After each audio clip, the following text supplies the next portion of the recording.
Hello, I hope you are all doing well and that you're having an enjoyable week and a productive week.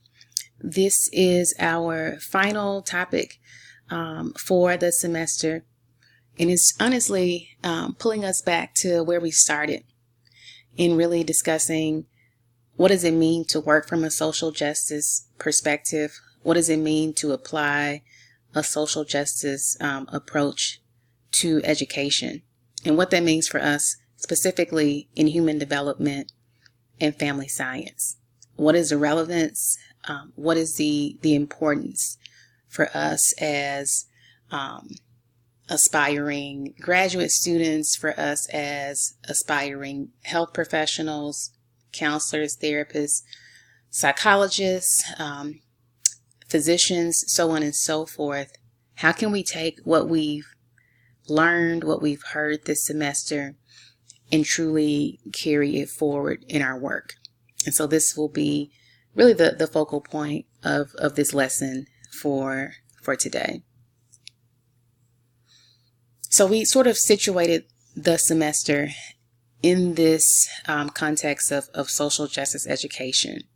So the goals of this sort of approach include an awareness and understanding of social oppression and its multiple systemic manifestations, acknowledgement of one's role or roles in these systems as a privileged and or disadvantaged social group member, and a commitment to develop the vision, skills, resources, and coalitions really needed to foster lasting change. And so my overarching objectives for us this term have really been to increase knowledge, to really give you all some exposure to different perspectives, different ideologies that maybe you weren't familiar with, or maybe it's been some time perhaps that you thought about these different perspectives, which is also why it's been important for me to show you images of the different scholars whose work that we've read from. And then secondly, to really promote critical consciousness raising. So I've mentioned several times this semester Paulo Freire, who was a Brazilian philosopher and educator who wrote Pedagogy of the Oppressed back in 1970.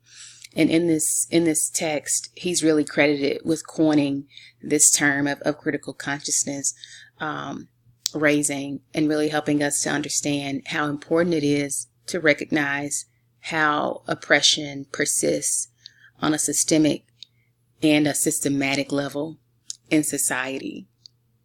And so raising the awareness is one aspect of having a critical consciousness, but also coupled with having an increased level of awareness is this commitment to resist oppression as well.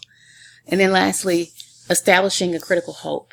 So we're reading, all of these pieces that really contextualize how oppression is maintained in our society, and it can be very bleak. But it's important that we do hold on to this sense of critical hope. And I love the way that Beverly Tatum really frames this. And Tatum says, without hope, our awareness and knowledge may simply become a prescription for despair. And that's not useful. That's not useful for us. It's not useful for society or anyone. It's important that we do have the knowledge, the understanding, the historical context, so on and so forth. But then we have to carry that forward and understand, recognize ways to really facilitate change in a way that will benefit society at large. So when we talk about this idea of praxis, specifically liberatory praxis, as your text frames it, this refers to a kind of action or practice that values critical consciousness, understanding, connectedness, critical dialogue across differences, accountability, solidarity, organizing for change, and alliances and coalitions as pathways for individual and collective empowerment. So that's a mouthful, right? The idea, the central premise of praxis is this importance of an action component. How do we take the knowledge and understanding that we have and help that to influence how we interact with others, how we interact with society, how we can literally cultivate change that is long lasting. So it's all of these things really put together. It's taking the understanding, it's taking the critical dialogue, it's taking the accountability, so on and so forth, and helping us to really influence change on a broader scale. So obviously, we're human. We can't tackle every injustice that exists in the world, not even every injustice that we witness, right? But reflecting on our own spheres of influence is important to make an impact. Thinking about our friend groups, thinking about our networks, our jobs, our classrooms, wherever we play a critical role, we have the ability to impact what happens in that space. Because it can be overwhelming to think about all of the inequities that exist in the world.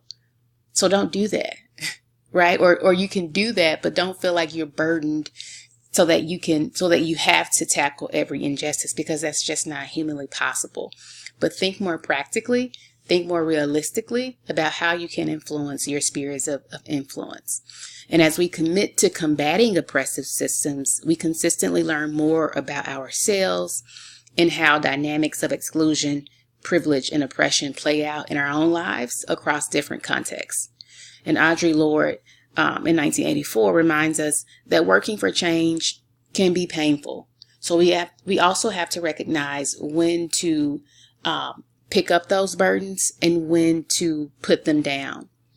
Recognizing moments, when should I express my frustration, and then recognizing those moments when I need to protect my energy and protect myself and sort of like lay that burden down. Because social justice is hard and it can be very taxing. But if you find a cause that you are committed to, that you're passionate about, then it can also be very, very worth it. And then lastly, it's important that we remember that, we can't unlearn what we've learned. And so my hope for you all is that you'll be able to recognize more easily when oppression is at play. You'll be able to recognize more easily how things manifest in our lives on a very daily basis. The section that you read also talked about modern day social movements and how activists today in some ways look similar to activists of prior years and in prior generations, but because of new frameworks like intersectionality, activists today are a lot more critical, apply more nuance and more complexity to understanding how oppressive systems play out in people's lives today. But in all honesty, we need the wisdom and the insight of the activists of former generations, and we need the energy and fresh ideas of current day activists as well. And that's how we can really create long lasting change. So it's not to say that the way things were done in the 60s or even the 50s wasn't okay, and that, the way things are done now is the end all be all, but really thinking about how can we take both perspectives to really influence the change that we all want to see. So we started the semester talking about Harrow's cycle of socialization and this idea that we're all a part of systems of oppression, regardless of our identities. We know we have multiple identities. We're privileged in some areas and we're subjugated in others. And we're really born into these systems. But in the same way that we're born into systems of oppression, we can also reach liberation. And so that's the image on the right. At the core of liberation, it's self-love, it's balance, it's support, it's security, it's joy. Really thinking about ways that despite being born into a system of oppression, I also have the autonomy, I also have the ability to create a new experience for myself and a new experience for the people that are around me.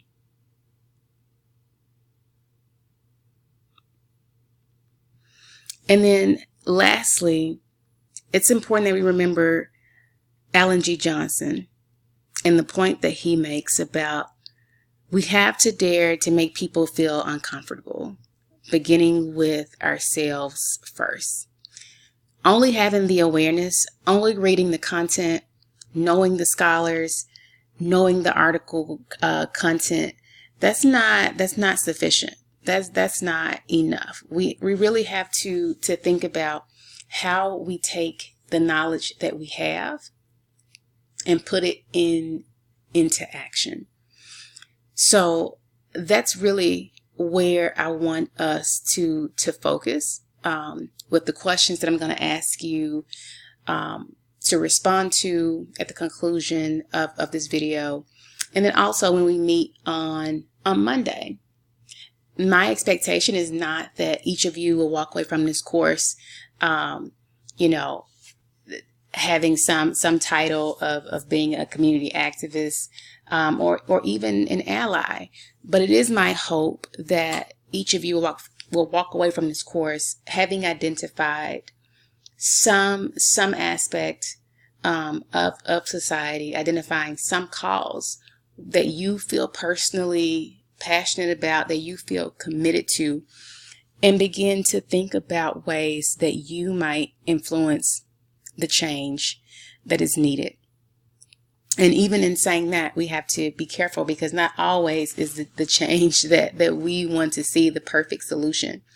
But one of the ways that, we can sort of check ourselves is through community.